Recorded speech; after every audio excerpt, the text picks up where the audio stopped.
That's a nice profile picture you got going on there. I think I'm on my other account, so I do not have mine Oh, up, no.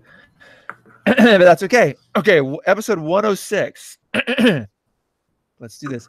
I don't have a beer because it's fucking Sunday night. God damn I've got coffee because, morning. it. It's a morning. Here we go. Hello and welcome to Circling the Cup, San Jose Sharks podcast, episode number 106. I'm Alex. Here with me this week is Colin. What's up, Colin? Wow, no darkness jokes. Awesome. No, absolutely no darkness jokes. Well, then I don't know what's up. I was expecting you to have to defend Sweden's honor. No, well, we had a time change over here, so it's dark here right now. I guess it's equal playing field for the two of us for maybe the first time this year, at least so far.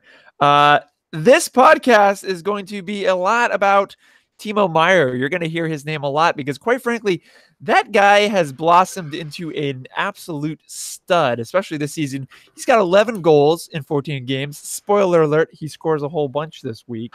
And right now, he's tied for first in the NHL in goals. So that's right. The Sharks have a player tied for first in goals, and it's none of the players you would have expected. It's Timo Meier, which is pretty freaking awesome. Colin, what do you make of Timo Meier so far this season? I mean, I think the only way to look at him is awesome, right? Well, the thing that I think is awesome is he's scoring sort of a wide variety of goals. Yeah, absolutely. In the last few seasons, I think even last season, I was teasing that he only had one move, which was drop the shoulder charge to goal. Yeah, right. He seems to have gone to the trick shop and picked up a few more because he's just scoring. He's scoring those, rugged, reachy, dirty slot of the goal type goals where he's just waiting in traffic to be the first stick to knock something in. He's scoring amazing wrist shots from almost any angle. Yeah, well, any absolutely. realistic angle. And he's like, let's not forget, this guy is being man with the plan on assists as well. Like, Yeah. he's getting good secondary assists. Actually, I need to check that one. I mean, he's got 5 assists overall, but he's heavily involved in all of those plays, regardless of whether or not he's getting the assist. And the thing that I really like about him right now is, DeBoer tends to do his I'm going to start with some set lines and then just start throwing shit at a wall and see what sticks. And Meier happens to be one of those players that seems to stick on any line combination he's put on. Now, obviously, when he's paired with Couture, it's beautiful. But even when he's not, he's super effective. Well, but this is okay. So DeBoer, this is why you need to play the youth, because they'll be comfortable in your psychotic line mixer by the time they're in their sophomore season. Yeah, and because look, Meier was getting flipped all over the place during his rookie season. I mean, he was here. Go skate with these guys for a few minutes. Go skate with these guys. Hey, new game. Maybe you'll be on the fourth line today. Yeah, and so he's had to sort of thrive wherever he's been put, and he is. And it's so nice to watch. It's so nice to see, because you normally just see the puck go to a Sharks player, top of the circle or maybe even top of the slot, and you're like, okay, let's see what happens. But now we get to be excited. Now we get to think, oh, here it comes. Here comes that shot from Timo. Here comes that pass. Here comes a goal. And it's been a while since I, as a Sharks fan, has had hope. I gotta say that the last time I felt that way about a young player was Hertl. In that first season when he really started to explode. Where had it not been for the injury, he probably could have challenged for, Rookie of the Year that year. And Meier's got the same kind of electricity. He's got the same type of chemistry. I mean, they're obviously they're different players. But it's really funny that you kind of bring up trusting the youth, because that's obviously going to be something that we're going to talk about through the games this week, because there were 2 instances where the Sharks had a youth playing relatively well, and then DeBoer just seemingly dropped them from the lineup for the next game. And coincidentally, those were not winning games, if I recall correctly. But yeah, I totally agree. I mean, when Meier's on the ice, there's a level of electricity. I feel the same way about, guys like LeBanc. I think when LeBanc is on the ice, regardless of whether or not he's having a phenomenal game or not, these are guys that just bring a great level of energy. They're skilled. I mean, we really are good at finding these diamonds, because I think if you ask anyone outside of the Sharks organization who Timo Meier is, I'm willing to bet they don't know. Oh yeah. But he's awesome, and he right now he's playing like he's one of the best players in the league. Yeah. Well, I mean, on paper, and I think just the impact he makes shift to shift. And let's remember, we have Hertl. I mean, we have these impact players who, aren't too long in the tooth and who are still sort of finding their niche and getting comfortable in what sort of hockey they're trying to play. Yeah. It just so happens that Timo's doing better than all of them.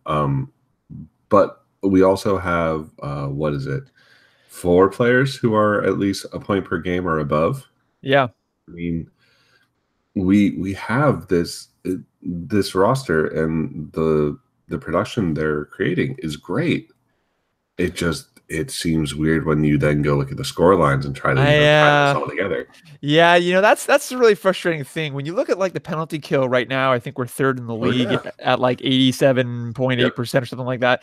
When you look at like the power play, goals for and goals against, we're really kind of in the middle of the NHL. And the problem with that is when you look at the lineup that we have, maybe I'm being a little bit of a homer here, and I think some of these guys are maybe a little bit better than they actually are. But the reality is that like with this roster, even with Karlsson having like a goal slump, or Erik Karlsson having a goal slump, I should say, this roster ought to be performing better. And I think when you look at the roster and you look at the results, and this week in particular, we had basically, I think 3 of the 4 games go into overtime.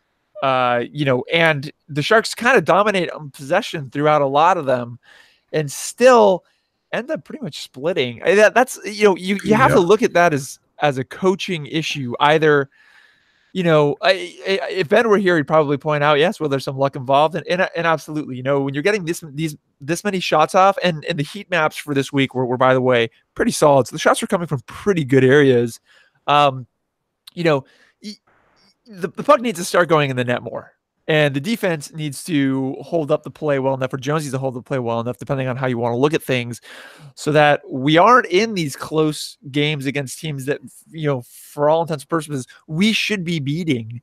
It is really hard to look at the standings right now. In fact, if we do look at them right now, we're sitting at 4th, and I'll bring up the full standings at the end of the podcast like we usually do, 4th in the Pacific. But when you look at the 3 teams above us, if you had asked us whether those 3 teams would be above us, and yeah, obviously it's still early, totally understand that. There's the Sharks team in some respects is middling, and they really, really shouldn't be. They should probably be more akin to, I would argue like Nashville or Tampa Bay, who are absolutely dominating their standings, especially given that Vegas has been off to a pretty rocky start. Because I think we all know that like Los Angeles, not going to be a good year for those guys. Arizona, come on, they're barely in the NHL at this point. Anaheim is what it is. But when you look at like Edmonton, which is basically the Connor McDavid show, Vancouver, who I'm just going to shrug, and Calgary, I guess they've been a team that depending on the year lately have either looked like they're going to kind of be a bounce back team or not. But the Sharks ought to be the strongest team in this division, and right now they're not. Well, I mean, at least on paper, we're the most stacked team. And doesn't Vancouver have that the rookie center, Elias or whoever? They've got their own show going on. So yeah, they're getting some abnormal performances, and I think we both know one of the toughest things when you look at Elias Peterson, you mean? Yeah. When you look at the beginning of the season, it's real easy to panic in November. But the reality is that, a lot of these teams will start to even themselves out a little bit. Some of the teams that maybe started hot will cool off. Some of the teams that had slower starts like, I guess I would argue us, will usually start to heat up. It's when you start getting into like, December, January, February that you really need to start panicking. But let's. Well, I'll tell you what. Go ahead. well, so I agree. You need to take the time and see what sort of shakes out with the team, and as you try things. I just I don't think we have a coach who is evolving his plans based on what he's seeing, but more just he keeps trying to force what he wants to be the team into being by just sort of making bizarre line changes and roster choices game to game, shifting people in weird ways. And yeah, it's not so much like square peg round hole so much as he has the peg he wants. He just has no understanding what his goal is. And so he's just running around with the square peg, slamming it against everything and wondering why it's not working. Yeah, and I agree. Part of the challenge, I think, with DeBoer's position as opposed to our position is that he's obviously there every day. So one of the things that like I always caution with people when I talk to them about coaching is that when you're not there every day, there's insight that he has that we don't necessarily have. But from an outsider perspective, you look at it and you go, "What are you doing?" Half the time. So I don't disagree. Let's hop into games because we'll touch on some of these things. Sharks took on the Ducks. This game goes into overtime. I hope you like hearing overtime because that happens quite a bit this week. Sharks end up winning this one 4-3. Goal in the first period by Logan Couture. The Ducks Manson would tie it up. And then in the second, Chartier scores his first NHL goal. And that is significant because if you think that means that he's on DeBoer's good side, well, he sits next game. Spoiler alert. Then Timo Meier would score, so the Sharks would be up 3-1. The Ducks would score to close out the second period, and then they would score again, pretty much unassisted, in the third period, and that led to overtime where Timo Meier scores again. So Timo Meier, 2 goals and an assist in this game. Sharks dominated shots. It was 49-30. They also dominated possession. So when you look at the stats, it's kind of confusing as to why this would be 4-3 in overtime. What did you make of this game, Colin? I mean, this week, and I think it was I forget which game it was, where I basically described it as just a long slog to share points. That was our Facebook conversation on the Philadelphia game, by the way. Right, and this is the season I don't want to watch. I do not want to watch a season of sharing points with teams, and we get into the playoffs, but we come in like 4th or 3rd because we can't actually ever win in regular time. Yeah, and regulation time, and like we had highlight reels, and then we had the rest of the other 40 minutes of the game.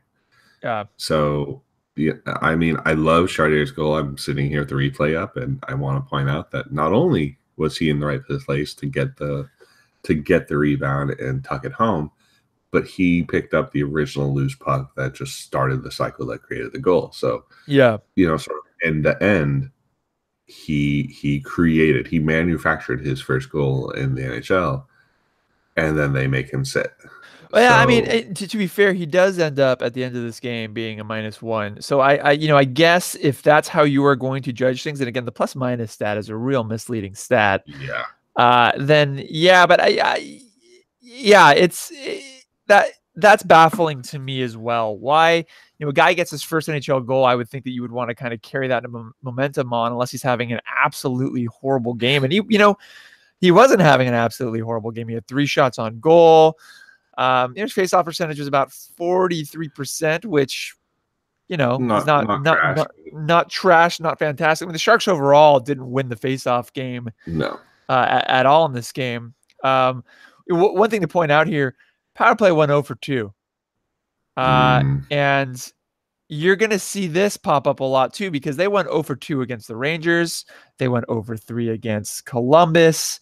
And they didn't really come back and do anything until Philadelphia. So, we talked earlier about how strong the Sharks have been on the penalty kill. One area that's really biting them in the ass is this power play. Again, it's not like worse than the NHL by any means, but with this lineup, this team needs to be taking advantage of every power play. And when it comes to the playoffs, Colin, I think you and I both know if you can't dominate both sides of special teams, you're going to have a real bad time. So hopefully that's something that they can get straightened out by that point. Yeah, and I mean, again, to throw more sticks at the coaching, you have a roster where you could skate a different power play unit every time and have them on paper be as dangerous as your theoretic top unit. Mm-hmm. So, why are we seeing the same tricks being rolled out over and over again? Why are we seeing, Burns and Karlsson on the same line didn't quite work. Let's split them up. Oh, that seemed to work. Oh, it's not working anymore. Let's put them back together. There's more than option 1 or option 2 here, Pete, and you need to just widen it up a little bit. Yeah. Well, real quick, before we move on to the next game, 2 other players that had real good games this game would be Logan Couture and Tomas Hertl. Not surprisingly, Meier, Couture, Hertl playing together quite a bit. So that kind of explains that, I would say. They are our top line. I mean, Paz, I love you to death. At this point, Kane, I'm really liking Kane, even though he seems to be getting lost in the woods a lot. And it's nice to have Jumbo back, I think. Yeah, well, speaking of Jumbo back, that would be the next game. Sharks take on the Rangers the night before Halloween. Speaking of Halloween, by the pregame, I know you didn't get a chance to catch it, but for those of you who did, the pregame show, which I thoroughly enjoyed just because I love the combination of Brownie and Brazil at this point. I didn't like it for a long time, but it's like a run-on joke. It's grown on me. There was a segment. They weren't the ones doing it. I cannot remember the hostess that was doing it, but it was called Haunted Thoughts. And it was one of those segments where at some point someone needed to raise their hand before the show aired and go, I don't think this is a good idea, because Haunting Thoughts, I get it, Halloween theme. It doesn't work for 2 reasons. First of all, for those of us who have a little bit of superstition, I'm really glad Ben is on this podcast, Colin, because you'd rail me for that. That's bad juju. Also, it was basically just someone bringing up really bad things that could happen that were not going to happen. And then Brody and Curtis would just have to react, which most of the time was a mix of laughter and why would you say that out loud? Here were the 4 haunting thoughts, if you didn't catch them. One was, what if Thornton never comes off the IR? Which was weird because Thornton was literally coming off the IR, but why would you want to think about that? Why are you repeating these? Because it was just the most bizarre thing in the world. What if Erik Karlsson never scores for the Sharks? That would be horrible, obviously. But again, this segment didn't foster any conversation, with the exception of the third one, which was, what if Pavelski walks in the offseason? And I think a lot of people are probably going to have pretty strong thoughts on that as we get closer to that point, especially with the Sharks handing out long contracts like Candy and Pavelski being, at the level that he's at right now. And then finally, the last one was, what if the Kings win the Stanley Cup? Which Curtis and Brody both laughed and said, yeah, don't worry about that one. Yeah. But what a weird segment, and especially in a game where we should have been celebrating Thornton coming off of the IR. Now again, if you were expecting Chartier to play, he didn't. He was benched for no clear reason. Sharks. Well, I think he is benched because he's shorter than Sorensen, or that's shorter than Sumela. I mean, he's benched for Thornton, I guess. I don't know. I don't know how you look at it, but basically the Sharks lose this game 4-3 again in a shootout after an overtime. Goals by Brent Burns. Hey, guess who? Timo Meier. and Tomas Hurdle. Boy, those are two guys I feel like we've heard before. And then we get into overtime. There are no goals there, and then in the shootout, it pretty much comes down to Shattenkirk scoring pretty much the only goal of that period. Now, this game, unlike the last game we mentioned, the Sharks were kind of dominating possession. This game, I did go back and forth a little bit, but the Rangers were a little bit more in charge. I don't know about you, but I kind of felt like, obviously Thornton coming off the injury he's had, it's going to take a little while to get back into the swing of things. He looked sluggish, is how I would describe it. What did you think of this game? I think the whole team looked off time. Yeah. And Jumbo, you need to love that third line role play center / maybe even fourth, because he cannot keep up with the team that we have now. And the whole team, like the timing, the timing for the following line that comes in during play just seems off because Thornton is slower on the change.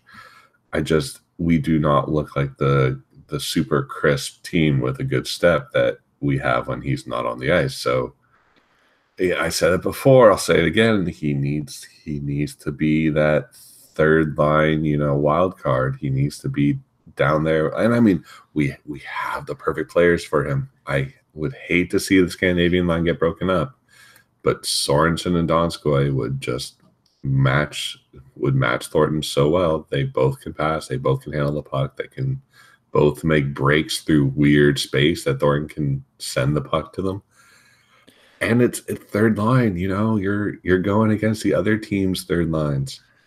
Yeah, I mean, having Joe Thornton QB a third or fourth line, even in his current skating state would be pretty nutty, and especially if you've got two fast wingers, mainly because if he could be involved in the breakup of a play in the defensive zone or in the neutral zone, he can easily make that stretch pass. Not that I like stretch passes because it's, high risk to get picked off, but that's kind of where I would like to see him right now. The other struggle for the Sharks here a bit was penalties. Now, fortunately, neither the Rangers or the Sharks were able to score on the power play, but the Rangers did have 4 power plays in this game. And when you're easing a player back in the lineup, that's not great.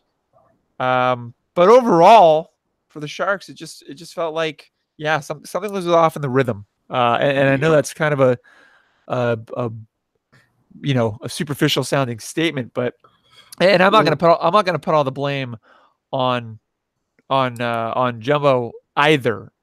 They just,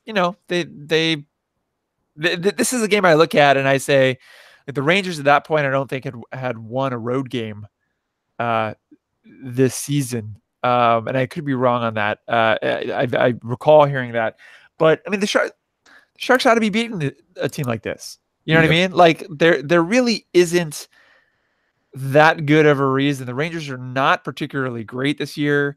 I don't know. These are the points that come the final stretch of the season. You need these.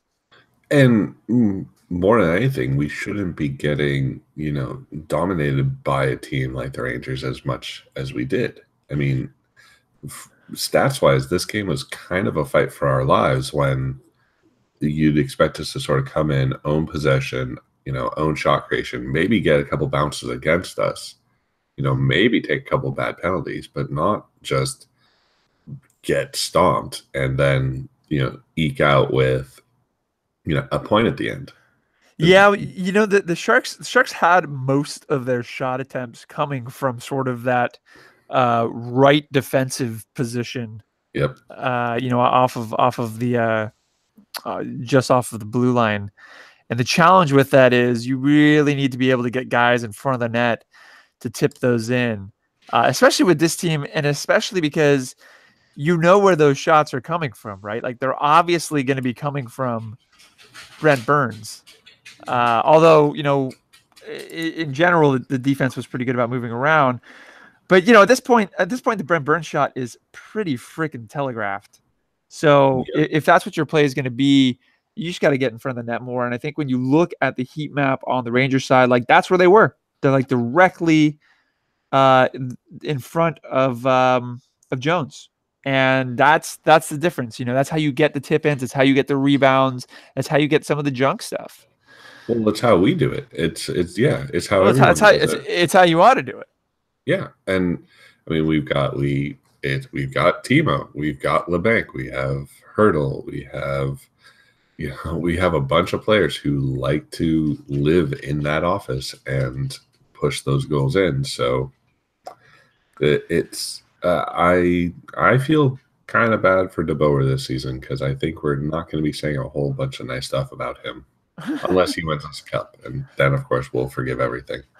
Now you brought up the not wanting to share points in games, and I will point out that at least the difference between this one and the Ducks game is that we obviously we didn't win this game, but in general, Eastern Conference team, when it comes to sharing points, I don't mind. I mean, I want to win, obviously. When we win in overtime, and maybe this is a bad example to bring this up, probably should have brought this up in the last game. But when you win in overtime and you share that point basically with another team, if it's a Western Conference team, no bueno. Nope. But if it's Eastern Conference team, whatever. I don't know. I personally don't care.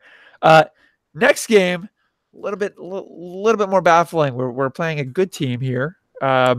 We play the Columbus Blue Jackets. Sharks lose this game 4-1. But what's weird about this game is, man, the Sharks dramatically outshot the Blue Jackets, and you can pretty much thank Bobrovsky for the performance there, because if you look at where the shots were created for the Sharks, pretty solid. This was a case of really good goaltending, and then on our side, we had Delanette. And see, here's another one of those things, Colin. When you look at who we're starting and when we're starting them, okay, let's put aside what your feelings may be about Jones this season.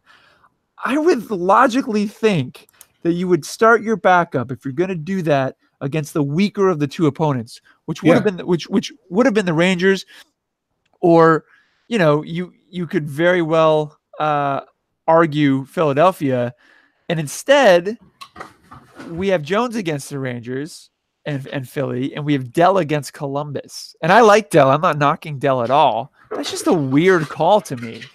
Yeah. Sharks lose this game 4-1. The only goal from the Sharks being from Kevin LeBanc. I mentioned before, Sharks drastically shooting the Blue Jackets. They were dominating in faceoffs, but they just don't win this game. Super frustrating. What do you think? You've nailed it. So you said, oh yeah, we're playing a good team with Columbus, and my brain does a double take. Like, what? No, yeah. No, not. I mean, they're not having like a phenomenal season necessarily, but they're a solid team. Yeah, and if you were to just ask me over my morning coffee before we played this game, oh, what do you think about this? I'd be like, oh, right, Columbus has a team. Yeah, I guess we're gonna walk away with that. Well, how can you? Well, first of all, how can you say that, especially when you've got a couple of players, but I would say two that really stand out, right? Bobrovsky, and Panarin, who's been in this insane drama regarding whether he's going to be traded, whether what's going to happen with him next season. I mean, basically, if you're following Columbus outside of Columbus, that's what the focal point is on that team right now, I'd say. Yeah, and I don't know. Last I heard, Panarin was out the door no matter what. Like, trade me if you want to get anything. Sure seems that way. Yeah, difficult. Which, we might have a Pavelski-sized hole to fill. Yeah.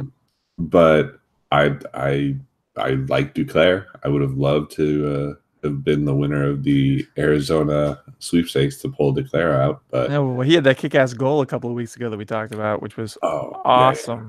Awesome. I love watching that guy play. He is one of those super speedy players who just seems to like having drives to the goal. So I'm sad he's not skating on our third or fourth. You can say that about a lot of players, Colin. Yeah, sure. Last game of the week, Sharks, Flyers. Last time the Sharks and Flyers met, it was ugly for the Flyers. This time, it probably should have been really ugly for the Flyers. And the Sharks win this 4-3 in overtime with pretty much heroics from Timo Meier. Timo Meier scores the first goal for the Sharks in the first period. Yep. He scores, Pavelski scores in the second. Jumbo scores in the third period to tie it up. And then Timo Meier scores about 13 seconds into overtime. But what I want to point out here is this first period, holy crap, the Sharks dominated possession. In fact, they dominated possession throughout this entire game. And that first period, man, the Sharks were just putting a crap ton on net, and Philly was just kind of stopping it, and I don't know how else to point it out, because that first period, it looked like it should have been like the last game. It could have been like 8-0 for the most part at that point. And instead, the Sharks ended the first period down 2-1. Yeah. Especially after giving up a really, really early goal in the first, about 37 seconds in, from Patrick. Yeah, the first goal, that we can't be giving that up. It's easy to lay the entire dead fish at Jones's feet, but it was just such a complete team breakdown, putting Patrick right in front of Jones, the puck like that.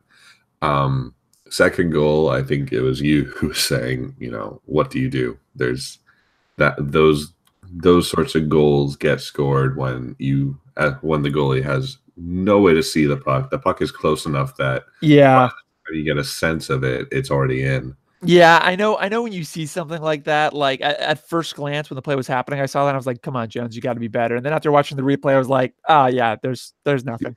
There's nothing Jones could have done there. Like he could have guessed better. That's basically it. Yeah, even then, I mean, I don't think he guessed particularly wrong. He just no.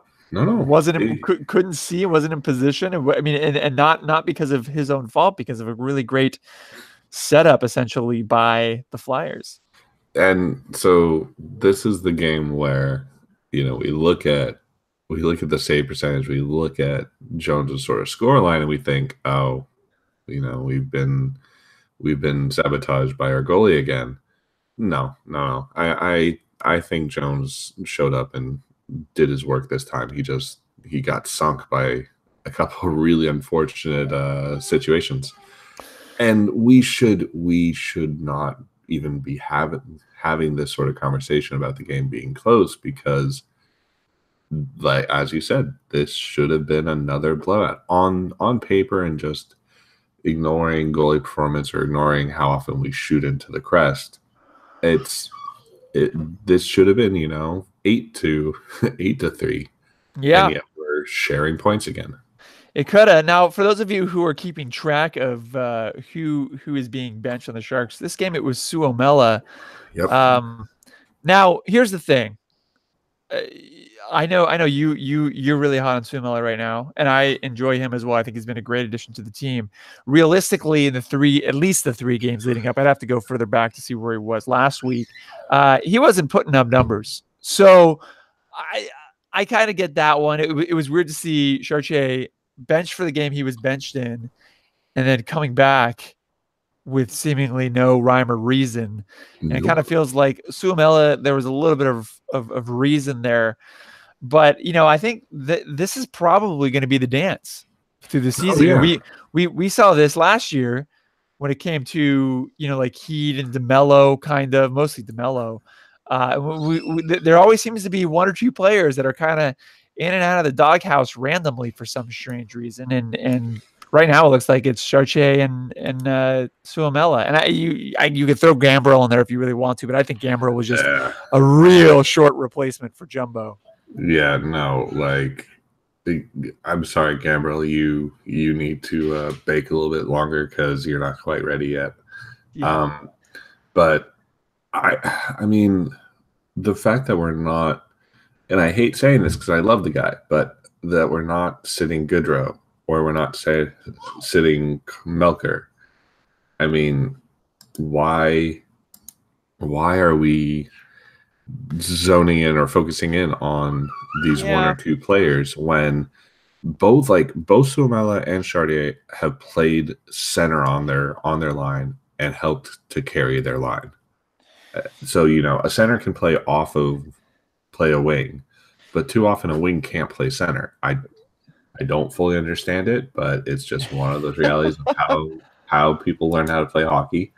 And why are we messing with the spine when You we're know just what? trying to like get a better arm on? I think it probably has more to do at this point with DeBoer being more comfortable and more acquainted with Carlson and Goodrow, especially over the last couple of seasons. You know, even though Goodrow's been up and down over the last couple of years.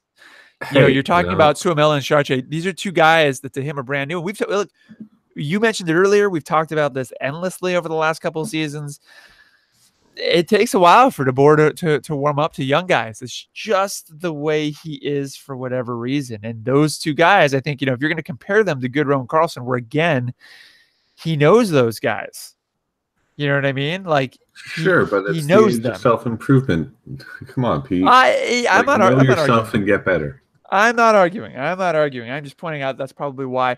Let's get to the 3 stars of the week, Colin. You want me to go first, or are you going to go first? I'm pretty sure we're going to have the exact same first star, and if you flub that one, well, I'm going to wake Ben up and just complain endlessly. You know, Ben's playing with his X-wings. Yeah. So, yeah, I'll start with my third star, which, it's gonna have to be. Oh yeah, I'm just gonna be super boring this week. So third star goes to Hurdle. Okay. I mean, he is just a monster. It's hard to remember how big that guy is because anytime they do a close up, he just looks happy. You know, he's got some playoff makeup right now, so he's looking a little scruffy. But he looks so young and happy. And then you remember, oh, this guy's like 6'3", you know, 200 pounds, and really mean to play against. Yeah. And he's been outstanding. He's putting up points. We miss him when he's gone. Like if he misses a shift, you notice. Yeah. Couture, because you know we talk about his attitude or whatever, but the guy is phenomenal. That's your second star, Couture? Yep. Couture's got to be second. And I feel bad because he is just that good, but we almost never really talk about him because we're so accustomed to him being that good every game. And then we give him shit when he doesn't show up or he makes some snide comment about it. The fans. I think it's more, not less so the fans, more his style of leadership, which seems to be counter the rest of the team and always seem upset. No, yeah, he's very much proven himself to not be a leader of this team. Yeah, I don't think he's aware of that. Who's your first star? Come on, make it obvious. It's got to be Timo time. Timo time, everybody. What a great phrase. Mine are going to be slightly different. Because you know me, I got to give a star to a guy who scores his first NHL goal in that week. So Chartier gets my third star, even though really the first goal is about all he did to earn that. Because otherwise, it would have been probably one of these two guys who I'm both going to give second star. That would be Couture for the same reasons you point out. He had a great week this week. And also Burns, who continues to put up points. He had quite a few assists this week, goal. And then obviously my first star, Timo Meier as well. It's Timo time. How do you not give it to him at this point? 11-14, man, to start the season. Tied for first for goals. Like that is awesome. He's kicking ass. Colin, right now, as of this podcast, and it is Sunday, we're doing or Monday for you. We're doing a late podcast this week. Sharks are sitting fourth in the Pacific Division. Ahead of them are Edmonton, Vancouver, come on, and Calgary, shrug. Directly behind them is Anaheim, and then Arizona, Vegas, who's, you know, hey, wake up, Vegas fans. This is what the NHL is really like, not your dream of a season last season. And the Kings, who are just at the moment. Sharks have 17 points. They're technically tied for third with Edmonton, although Edmonton obviously has the advantage just because they have one more regulation win than we do, and we played one more game than them. Beyond that, next week, we've got more games, people. Sharks take on the Minnesota Wild on Tuesday. They then have a back-to-back on the road on Thursday and Friday. Thursday, they take on the Dallas Stars, who really need to go back to their old logo. And I do not mean the uterus bull logo. I mean the classic Madonna era logo. Or hell, I know we're both technically the Minnesota North Stars. If you know the Sharks history and you know the Stars history. But just take it. We're not using it. Just take it. Anything would be better than what you got now. Yeah. They can only bring that back if they announce it by having Mike Modano skate out onto the ice. Fine. As long as they don't do it in the preseason like we did with Carlson. And then Friday, we take on the Blues. So really you've got the Wild who shrug, and then you've got two old conference rivals who, if you were a Sharks fan in the late 90s, early thousands, those are two teams you are not a fan of. If you came in later, well, you don't really care as much. And it's funny too that I should shrug because someone's going to write in and be like, "Why are you shrugging off Minnesota? Because right now they're 8-3-2, and Dallas and St. Louis suck." Yeah, I get it, but you know what? There's no rivalry there. I'm sorry. It's more fun, even if you're playing the Kings and the Kings bite, or the Red Wings. The Red Wings bite right now. Those are all rivals. We don't like them. It's fun to root against them. Well, Detroit was, yeah, I know, but come on. It's fun to root against those teams, even when they suck. Well, that concludes our podcast. You can catch us on Twitter at Circling the Cup. Most of those tweets probably Ben, but every now and then one of my Facebook things leak out there. You can find us on Facebook at facebook.com/circlingthecup. You can find us on the web at circlingthecup.com. You can find us on iTunes. Just look up Circling the Cup. You can find us on Google podcast platforms, whatever they may be. I swear, one day, Colin, one of us should actually look up what that is. But you just look up Circling the Cup. You will probably find us. Or you can listen live. We usually do these podcasts on Friday at about 10 o'clock Pacific Standard Time. Although today it's obviously Sunday night, Monday morning if you're calling. Sometimes that happens, folks. Don't know what to tell you. Any final thoughts before we close this podcast, Colin? I need to get my daughter to school before she goes insane. Oh, that's probably a good idea. All right, well, we'll cut it off there. Colin, say bye-bye. Bye, Colin. Bye-bye. Bye, Colin. Nice. I like that.